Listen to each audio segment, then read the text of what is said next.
전도서 하면 저만 그런지 모르겠지만 가장 기억에 남는 구절은 헛되고 헛되며 헛되고 헛되니 모든 것이 다 헛되도다 라는 구절이지요. 이 말을 무능하고 무식한 사람이 한 말이 아닙니다. 외모나 업적이나 성취한 것이나 소유한 것 등이 전부인 줄 아는 사람이 한 말도 아닙니다. 누가 한 말인지 아시잖아요. 예루살렘에서 왕이 되어서 이스라엘을 다스렸던 사람이 하는 말입니다. 그렇게 다스리는 동안 권력도 명예도 부도 아닌 지혜를 추구하는 일에 심혈을 기울였던 사람이 하는 말입니다. 헛되고 헛되니 또한 모든 것이 다 헛되도다. 오늘 본문의 앞장인 1장, 전도서 1장 12절부터 14절까지의 말씀 우리 함께 좀 읽어볼까요? 함께 읽겠습니다. 나 전도자는 예루살렘에서 이스라엘 왕이 되어 마음을 다하며 지혜를 써서 하늘 아래에서 행하는 모든 일을 연구하며 살핀즉 이는 괴로운 것이니 하나님이 인생들에게 주사 수고하게 하신 것이라. 내가 해 아래에서 행하는 모든 일을 보았노라. 보라, 모두 다 헛되어 바람을 잡으려는 것이로다. 아멘. 하늘 아래에서 이루어지는 온갖 일을 살펴서 알아내려고 지혜를 짜며 심혈을 기울였습니다. 감히 장담하건대 이전에 그 어떤 왕도 지혜에 있어서만큼은 이 전도자, 즉 솔로몬을 뛰어넘지 못할 것입니다. 다른 것은 몰라도 지혜와 지식을 쌓는 일에 있어서는 그보다 더 많은 경험을 한 사람도 매우 드물 것입니다. 그런데 그는 말합니다. 그것 또한 지혜와 지식을 쌓는 일, 이것 또한 바람을 잡으려는 것과 같다라는 것이죠. 여기서 잡다라는 이 말의 히브리어 원어적 의미는요, 무언가를 붙잡으려고 치열하게 노력했다라는 것입니다. 좀 해봤는데 안 되더라가 아니라 있는 힘을 다해서 잡아봤지만 또한 계속해서 잡아보려 했지만 바람을 잡는 것과 같더라는 것이지요. 어느 정도였는가 연구하고 살폈다라고 되어 있습니다. 이 연구하고 살폈다는 의미도요, 매우 깊게 연구하고 공부하고 매우 넓게까지 보았다라는 것이에요. 그만큼 깊고 철저하게 연구하였는데, 그런데 말합니다. 그렇게 했는데도 인생의 문제는 명쾌하지 않더라는 것이지요. 그런 수고에도 불구하고 해결되지 않는 일들은 여전히 있고, 그런 노력에도 불구하고 답답함과 괴로움은 여전히 있더라는 것입니다. 여러분 어떻게 생각하십니까? 이 말에 동의하십니까? 순간순간 느낄 것입니다. 그토록 애썼는데, 그토록 수고를 했는데, 뒤도 안 돌아보고 옆도 안 보고 살아왔는데 어느 날 문득 깨닫게 되는 생각, 왜 이렇게 살았지? 이게 도대체 무슨 의미가 있지? 지금까지 뭐 했나라는 생각이 들 때가 반드시 있다라는 것이죠.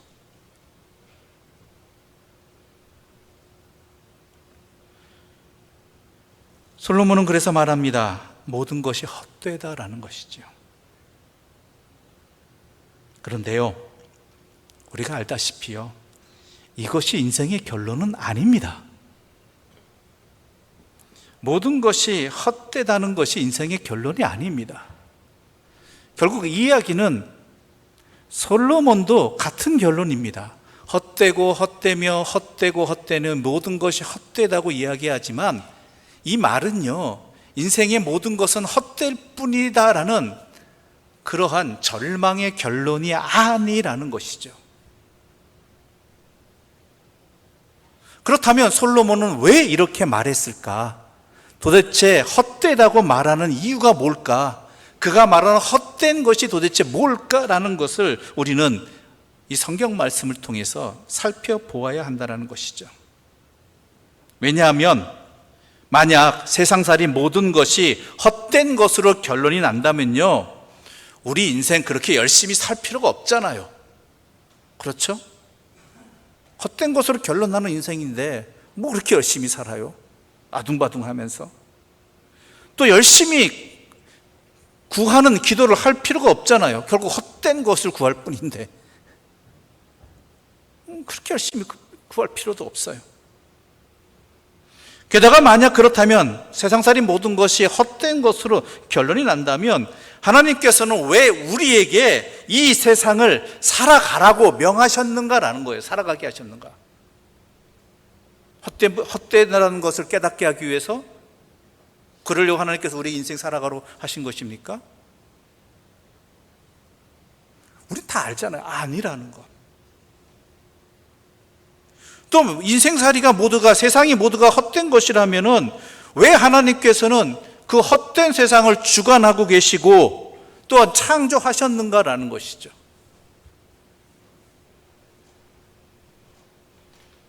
그러니까 아니라는 거예요. 인생은, 세상살이는 모든 것이 다 헛될 뿐이다라는 것이 결론은 아니라는 것이죠. 그렇다면 솔로몬은 왜 헛되다고 했느냐라는 것이죠. 이에 대해서 예수님의 가르침이 있습니다. 누가복음 12장에 예수님께서 한 부자의 비유를 말씀하셨습니다. 누가복음 12장 16절부터 21절까지의 말씀인데요, 우리 한 절씩 제가 먼저 읽고 여러분이 그 다음 절 읽어주시고 하는 한 절씩 나눠 읽어보도록 하겠습니다. 또 비유로 그들에게 말하여 이르시되 한 부자가 그 밭에 소출이 풍성하매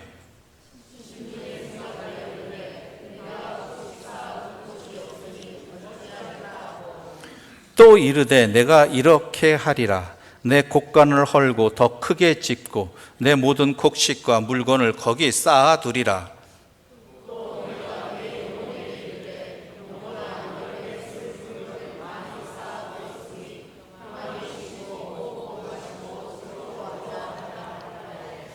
하나님은 이르시되 어리석은 자여, 오늘 밤에 내 영혼을 도로 찾으리니 그러면 내 준비한 것이 누구의 것이 되겠느냐 하셨으니,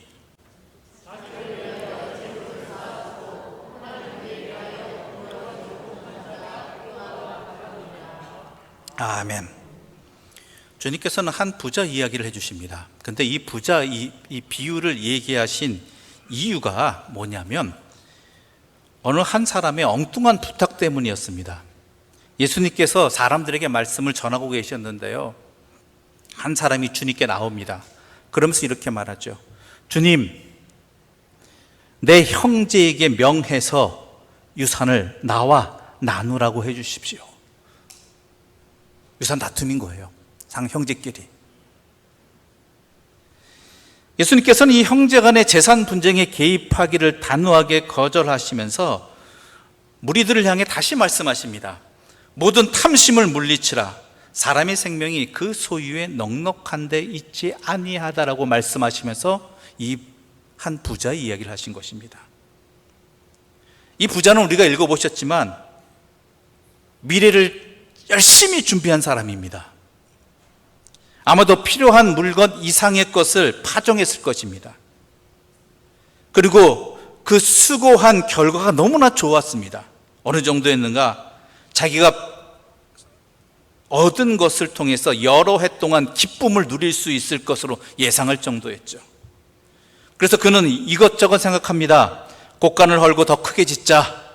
이거 다 채우려면 지금까지 것은 안 되겠다. 또한 평안히 쉬고 먹고 마시고 즐거워하자. 여러분, 이 사람이 문제 있습니까? 아니에요. 엄밀히 말하자면 문제 없는 사람이에요. 어리석은 사람 아닙니다. 나쁜 사람도 아닙니다. 그는 근면한 사람이었을 것입니다. 왜냐하면 그의 모든 소출은 땅으로부터 비롯된 것이거든요. 즉 다른 사람한테 사기를 치거나 아니면은 고리대금에 돈놀이를 해서 자기 이익을 취한 사람이 아닙니다. 자기 땅에 자기가 씨를 뿌리고 또한 수고해서 열심히 노력해서 얻은 결과예요. 그러므로 그는 자기가 얻은 것에 대해서 이러한 만족감과 또한 그가 원하는 대로 살아갈 자격이 있는 사람입니다. 부도덕한 사람 아닙니다. 그런데 이 부자 이야기는 갑작스럽게 뒤집힙니다. 하나님께서 말씀하시죠. 어리석은 자여, 오늘 밤에 내 영혼을 도로 찾으리니 그러면 내 준비한 것이 누구의 것이 되겠느냐. 바로 어리석은 자라고 하나님은 말씀하십니다. 어리석다는 게 뭘까요? 지혜가 없다는 겁니까? 지식이 부족하다는 겁니까? 아닙니다. 성경에서 어리석음은요, 뭐냐? 하나님 없는 거예요. 하나님 생각하지 않는 거예요. 우리가 앞서 읽었던 그 부자의 이 만족과 기쁨, 그리고 미래에 대한 소망 가운데, 계획 가운데 하나님이 계십니까?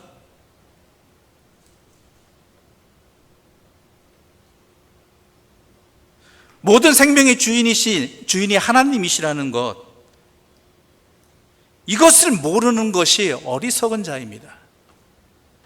모든 것에는 하나님의 뜻이 있다라는 것을 깨닫지 못하는 자, 헤아리지 않는 자, 이런 사람이 어리석은 사람입니다.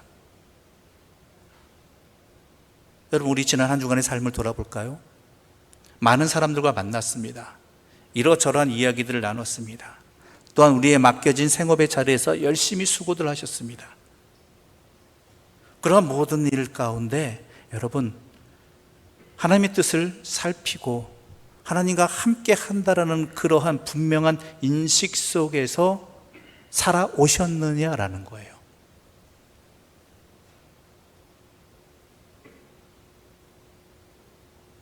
만약 그렇지 못하다면 그 일은 어리석은 일이 되고 나는 어리석은 자가 되는 것입니다.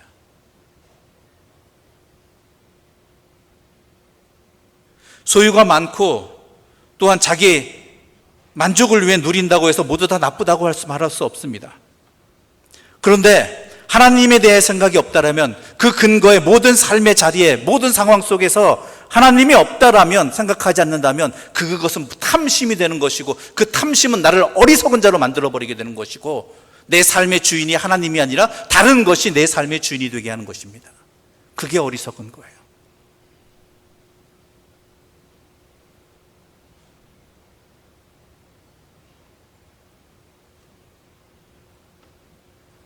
어리석은 자들은 이렇게 말할 것입니다. 그러면 너의 준비한 것이 누구의 것이 되겠느냐? 내가 오늘 너의 생명을 거둬간다면, 그럼 이렇게 답변할 수 있겠죠. 내 자녀들이요. 내가 열심히 수고하고 열심히 노력하고 아껴서 모은 것들 내가 누리지 못할지라도 누리면 좋겠지만, 그렇지 못하다면 내 자녀들이 누리게 될 것입니다. 소유하게 될 것입니다. 솔직히 그러한 목적도 가지고 있잖아요. 열심히 일하시는 것 가운데 내 자녀가 나보다는 조금 더 편안한 생활을 하기를 원하고요, 나보단 조금 더 좋은 기반에서 살아가기를 원해서 열심히 아끼고 모으시고 수고하셨고 뒤도 안 돌아보고 정성을 다해서 안 쓰고 모은 것 아니에요. 그런데요, 그 자녀들에게 남겨준 재산이 복인지 화인지는 아무도 단언할 수 없습니다. 그렇죠? 우리는 돈 때문에 망가지는 가족관계 참 많이 보지 않습니까? 오늘 예수님께 요청한 이 사람도, 예수님이 이 부자 비유를 말씀하게 한 이 사람도요, 뭐예요? 형제간의 유산 때문에 다투고 있는 거잖아요.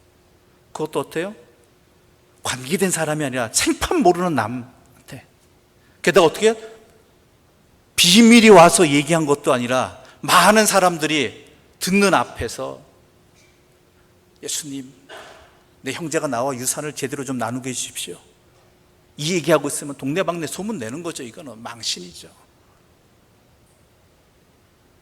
만약에 여러분 자녀들이 그러고 있다라면 여러분 마음 어떨 것 같아요?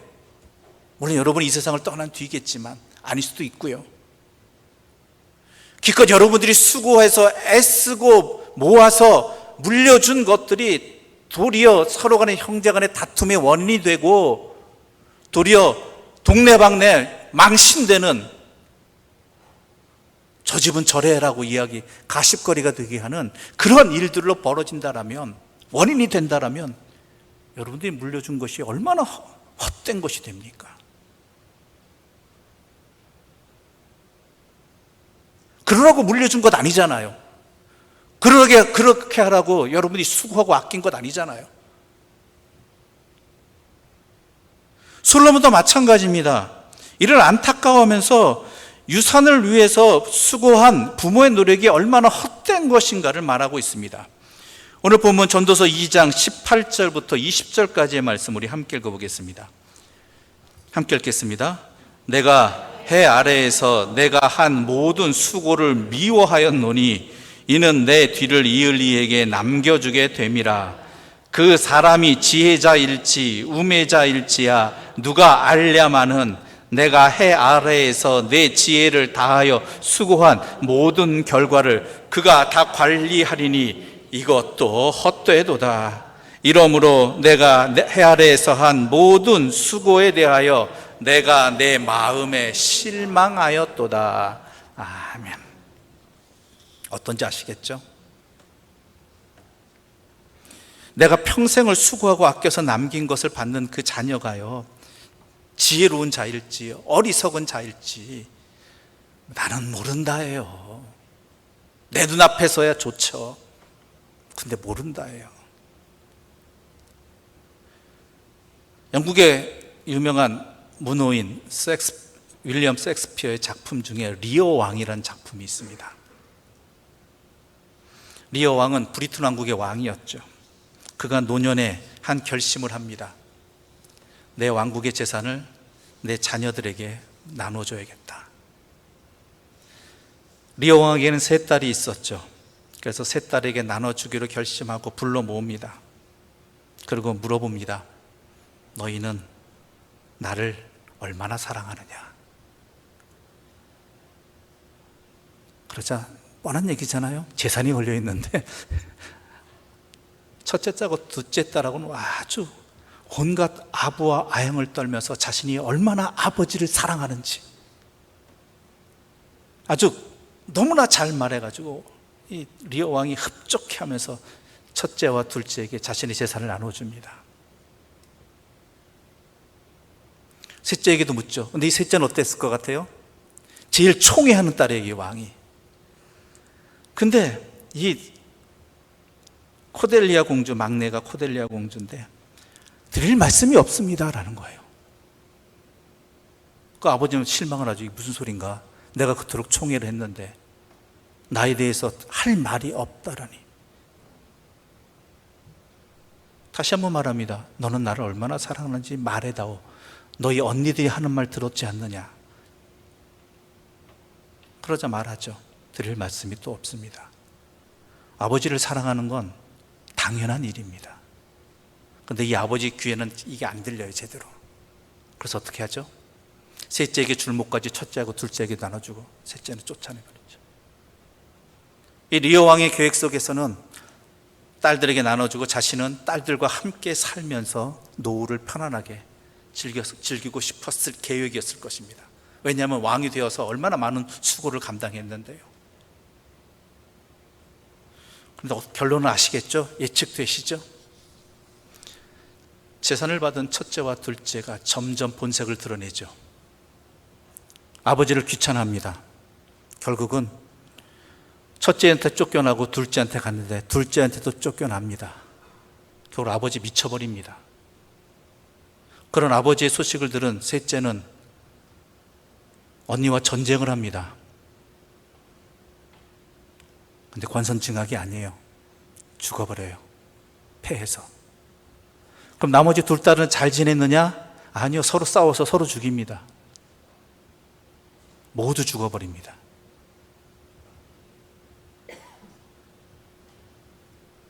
이게 비극입니다.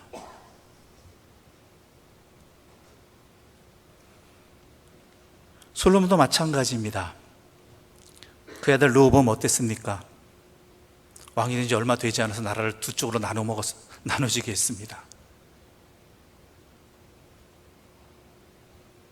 그러니 모든 수고가 헛될 뿐이라는 것이죠. 물론 알고 한 건 이 결론은 몰랐겠지만 깨닫게 되는 자리가 있다는 것이죠.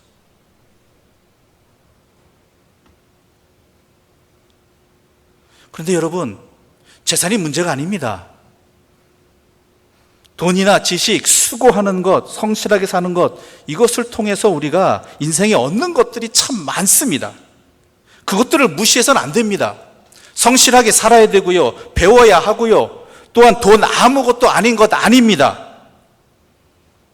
매우 중요합니다. 그런데 그 모든 것 중에서 빠져서는, 모든 것 안에 빠져서는 안 되는 핵심이 있습니다. 그게 뭐냐면 하나님이라는 거예요.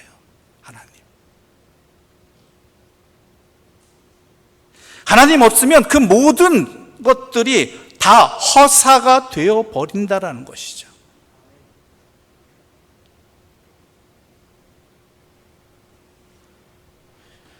여러분들이 행한 일을 통해서 하나님을 깨닫게 됩니까? 여러분들이 지금까지 행한 일들을 통해서 내 자녀들이 하나님을 알아가고 있습니까?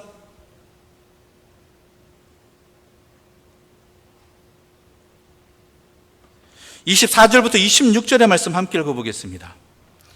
사람이 먹고 마시며 수고하는 것보다 그의 마음을 더 기쁘게 하는 것은 없나니 내가 이것도 본즉 하나님의 손에서 나오는 것이로다. 먹고 즐기는 일을 누가 나보다 더 해보았으랴. 하나님은 그가 기뻐하시는 자에게는 지혜와 지식과 희락을 주시나 죄인에게는 노고를 주시고, 그가 모아 쌓게 하사 하나님을 기뻐하게 하신 자에게 그가 주게 하시지만 이것도 헛되이 바람을 잡는 것이로다. 아멘. 사람에게 먹고 마시는 것, 자신이 수고한 것에 대해서 보람을 느끼게 되는 것은 뭐냐? 하나님이 베푸시는 손이기 때문이라는 거예요. 그리고 수고한 것의 결과를 하나님께서 기뻐하시는 자에게 주신다라고 오늘 본문은 분명하게 말하고 있는 것입니다. 즉, 우리가 하나님을 기뻐하지 않고 또한 하나님의 기쁨이 되지 않고서 하는 모든 수고는 뭐예요? 다 헛될 뿐이다라는 거예요. 목적이 어디 있느냐라는 거예요. 그것을 통해 뭘 이루고자 하느냐, 무엇을 깨닫고자 하느냐, 무엇을 남기고자 하느냐라는 거예요.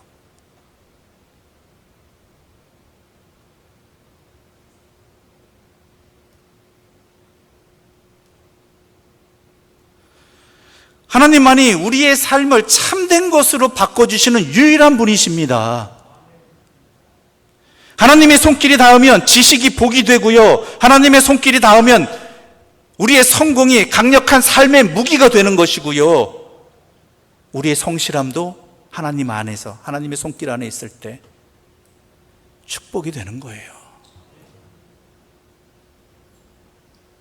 그 좋은 것들, 돈, 지혜, 성공, 또 성실함, 이 좋은 무기를 아무리 다 가지고 있을지라도요, 그 속에 하나님이 없다라면 부자로서 살 수는 있겠지만, 편안하게 살 수 있겠지만, 쾌락을 누리며 살 수는 있겠지만 결국은 허무함만이 남을 뿐이라는 것이죠.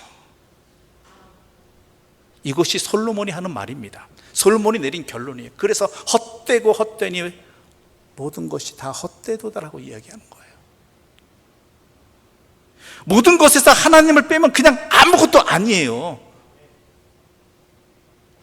그걸 분명히 알고 있는, 이게 지혜예요. 이게 지혜.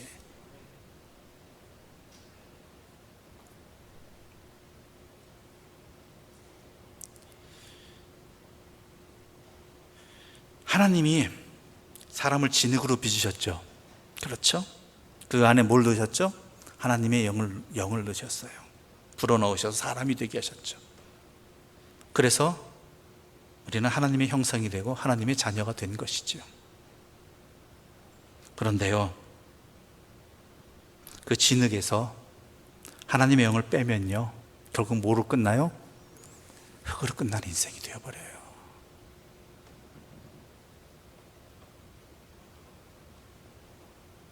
사람에게서 하나님의 영을 빼면 사람이 가지고 있는 그 모든 것들은 결국 진흙 한 덩어리에 불과하게 되는 거예요.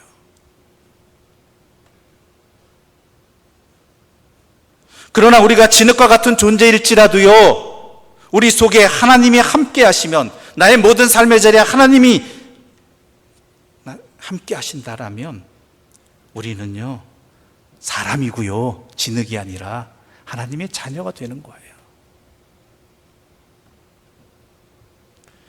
지금까지 무엇을 남기셨습니까? 한번 생각해 보세요. 여러분이 지금까지 살아오시면서 남긴 것들, 앞으로 무엇을 남기고자 하십니까? 아무리 많은 것을 남겼고 내 자녀에게 주었다 할지라도요, 하나님이 없다면 그건 허무한 인생의 수고일 뿐입니다.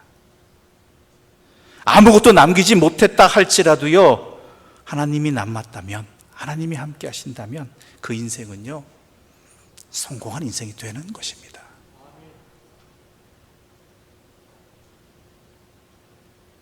하나님을 믿는 것, 모든 일을 하나님 안에서, 아래에서 행하는 것, 하나님만이 나의 삶의 목적으로 삼는 것, 그것이 참된 인생의 행복이고 허무한 인생으로 끝나는 것이 아니라 복된 인생이 되는 것입니다. 그래서 사도 바울은 고린도전서 10장 31절에서 이렇게 말하고 있는 것입니다. 우리 함께 읽겠습니다. 그런즉 너희가 먹든지 마시든지 무엇을 하든지 다 하나님의 영광을 위하여 하라. 아멘. 하나님이 안 계시면 모든 것이 헛됩니다. 그러나 하나님이 계시면 모든 것이 참됩니다. 하나님 안에 있으면 버릴 것이 없습니다. 모든 것이 다 귀해집니다. 소중해지고 복이 되어집니다. 인생의 고난의 자리도 하나님과 함께한 자리였다라면 복이 되는 것이고, 죽음의 자리도 하나님의 뜻에 따라서 행한 것이라면, 하나님이 증거되어진다라면 구원의 자리로 바뀌어지는 것입니다. 생명의 자리로.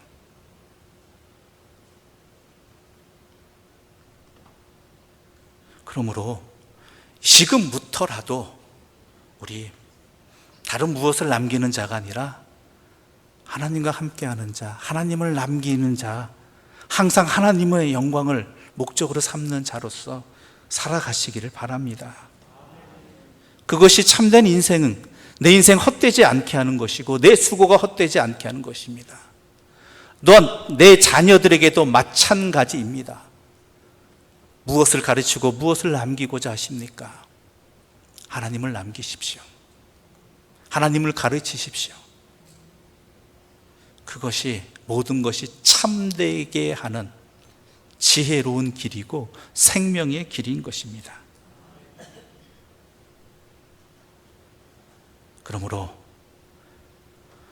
모든 일을 주 안에서 바라보고 하나님의 영광을 위해 살아가며 하나님과 동행하는, 하나님의 영이 우리와 함께하는 그러한 믿음의 사람으로 살아가는 것을 이제부터라도 목표로 삼고 그렇게 살아가서 하나님만이 남는, 하나님이 증거되어지는 복된 인생들을 살아가시기를 간절히 소망합니다.